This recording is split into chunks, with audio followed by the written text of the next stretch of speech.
Hey guys, Hijigon here, back here with yet another video, and today I want to talk about the 9th prince of the Kakin Empire. I want to talk about Prince Halkenburg and how with this newest chapter, chapter 403, he just established himself as one of the biggest frontrunners to win the succession contest. In fact, he might be so overpowered right now that he might put my prediction of the 4th prince winning into question. Well, what am I talking about? First of all, I've got to give a massive shout out to the New World Review. They're a really big Hunter x Hunter YouTube channel, and they made me aware of the fact that Prince Halkenburg, when he came and attacked Balsamico, the main man of Benjamin, he had 12 people around him that all gave him aura to power up his boost. And that automatically brings a comparison between Halkenburg and Jesus Christ of Nazareth. Now, if we look at this, Togashi has always used biblical themes. We can look at the volume covers. We can look at the royal guards to the king. There's so many biblical references, even Crollo, the story of Judas, Christianity in Hunter x Hunter is canon. So I think that this is a really big clue, because what Togashi likes to do is he likes to give us hints, foreshadowing at what's going to happen. We saw with Sayu that was a traitor, when all the Zodiacs were asked, what do you want to do on the ship? He said, I don't know, God beyond Netero. So we could have figured it out from there that the motives of wanting to stay beyond Netero was enough to figure out that Sayu was a traitor. And I think the similar theme is going on here with Halkenburg. So first of all, this begs the question to be that he's not truly dead. He's taken over Balsamico's body. And I believe he's going to go back into his body and resurrect himself to bring himself almost a cult-like following. Prince Halkenburg is one of the princes that everyone respects. He's one of the only people that the 4th prince, the Cherry, actually likes. So he's clearly got something about him. When we look into his backstory, he's a charming, he's a charismatic, he's an intelligent man that's got high academic achievements, high sporting achievements, and now he's one of the most powerful Nen users and smartest brains on the Black Whale. And we now see that, he is the son of the first queen, so he's got that great genetic code, and he might also be linked to Beyond Netero, as has been subtly implied. So, with all this being said, and the fact that everyone can sense the power of the rumblings, it makes me beg the question, is post-mortem then involved? Because you see, when he switches from one body to another, or he gets one of his disciples to go into and take over the other body, once that person dies or is, no longer in control, do they get some kind of post-mortem power-up? Because if so, it makes sense why the rumblings will be getting stronger. Because all throughout these recent chapters, we've been seeing all the characters in the Black Whales thinking, what's going on? These rumblings are getting more and more potent. And Balsamico himself, he couldn't believe that there weren't more powerful Nen users around Halkenburg just because of the potency of their Nen. In fact, this is the most potent Nen, where we see him walking with all his disciples, his followers. We've never seen that much raw aura in the show before. The closest I'd say is Meruem when he's powering up against Netero. But even then, there just wasn't the sheer mass quantity of it. So I believe that this is what's going to happen with Halkenburg. I think his plan is to try to take over First Prince Benjamin's body, and then afterwards go back into his body after taking out First Prince Benjamin. Because I think he knows that First Prince Benjamin's colluding with the royal army, and he's trying to get the judicial system on his side so he can impose martial law and then enforce it, which makes him have a bit of a monopoly in this succession contest. He's someone that's not really interested in becoming king, but he's seen it recently as a duty. He's had this sort of change of heart that Hisoka's had. Hisoka was a man that's he always wanted fun. He wanted something challenging.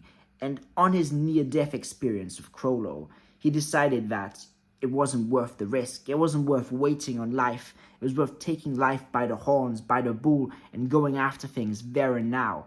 And Halkenburg's had the same experience. He's been trying to play it too safe. And after that traumatic experience with the King of Kakin, there's a sort of uneasy aura around Halkenburg. You can tell he's changed as a person. He's willing to sacrifice people. He's willing to, compromise on his morals in ways he wasn't before.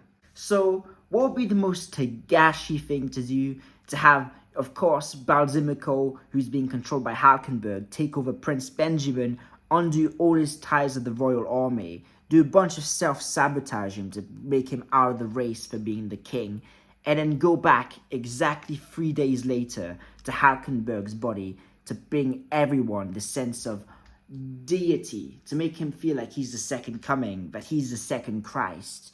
Because the thing is, right, all these people have total confidence in Halkenburg.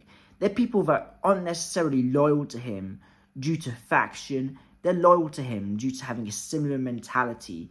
He's sort of the Donald Trump, let's say, of the Hunter x Hunter universe, where you either love him or you hate him. He's a very polarizing figure. And I think that once he comes back, because his Nen ability, as we see, which is the leaf, which is on every one of his people's hands, it's fueled by their loyalty towards him. What's more loyal than someone that's died for you and comes back to life, and you feel that he's been brought back to life for a reason? You might even feel like he is God in the living. So after this, I think the Nen's going to go through the roof. I think that his power is going to go absolutely mental.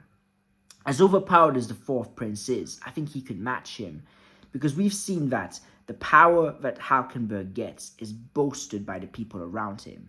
Now, if he's taking out people and swapping people with more powerful people, going from one man from his men who are more diplomats rather than fighters, and swapping them out with the first prince's soldiers and other soldiers, and then afterwards that's got post-mortem Nen involved, we could be seeing a situation where Halkenburg just completely takes over the ship.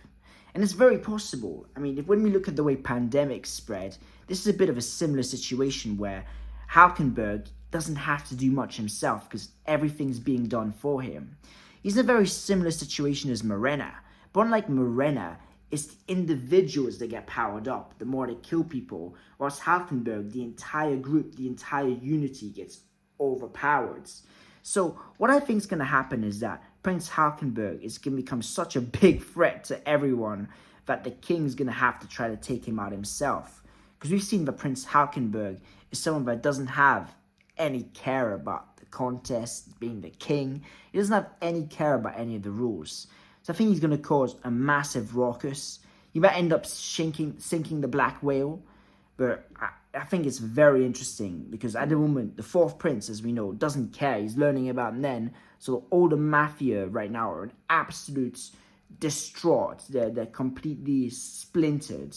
And right now, Halkenburg is really the sense of power. He's taken over Benjamin's main strategist. And he's taken some of his most powerful men. And he's there growing in power, so much so that the entire ship is in walking fear of him. And it really made me realize, because a few chapters ago, I didn't see Halkenburg as that big of a threat. But really, it's his will, it's his mind, and it's his intellect. He's someone that's so smart, so potent, and such a good leader that, with the Nen of everyone around him, he's pretty much unbeatable. So it's going to be very interesting, because I believe that Czechelinich and Halkenburg are going to be the last two standing. And they've already got an established relationship and respect for each other. So I'm going to be interesting to see how that parallel plays out. It's going to be interesting to see how the characters figure out, if they can, like Balsamico did, to see if they'll really think Halkenburg's dead. Because if everyone thinks Halkenburg's dead, the advantage that gives him is absolutely astronomical. Because he can appear as anyone and as anything. It really reminds me of the Crollo fight against Hisoka.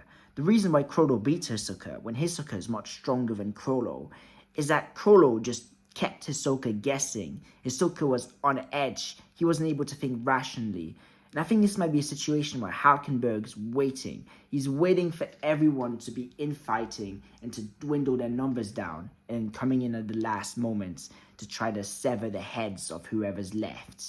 So I'm really excited. I think that Halkenburg is one of the most interesting characters in the series. I think that last scene where he was walking about, when he's like, okay, 60 centimeters, he fires the arrow. That was one of the coldest scenes in all of Hunter x Hunter. You know, I've liked Halkenburg from the start, but that really made me a super fan. So I can't wait to see more of him. I think that he's a character that still has so much to show. We got a brief backstory, of course. I think it was almost intentionally vague. Togashi does that a lot. like we got with the Phantom Troop, which later got expanded upon. So I think he's a character that, whether he lives or whether he dies, for a long time, I think he's going to have a big resonance in the series. Because just the way that he's creating all these followers, that he's changing the dynamic of the contest. I think, whilst the Chedinich, I still think is going to win. I think he's going to be the person that has the biggest impact. He's going to be the sort of quote-unquote MVP, so to say. So, with that being said, I hope you guys enjoyed the video. This was Hadrigon. I do Hunter x Hunter videos every day, so subscribe if you want to be on the channel. And yes, if you got a suggestion for a video, leave it down in the comment section below. I got playlists for all the videos I've done. I've got in categories, video essays, character analysis, chapter reviews. You know, everything's there. And yes, I hope you all had a good day. Thank you so much for watching. This was Hadrigon. Peace out. 戻らないと言って目指した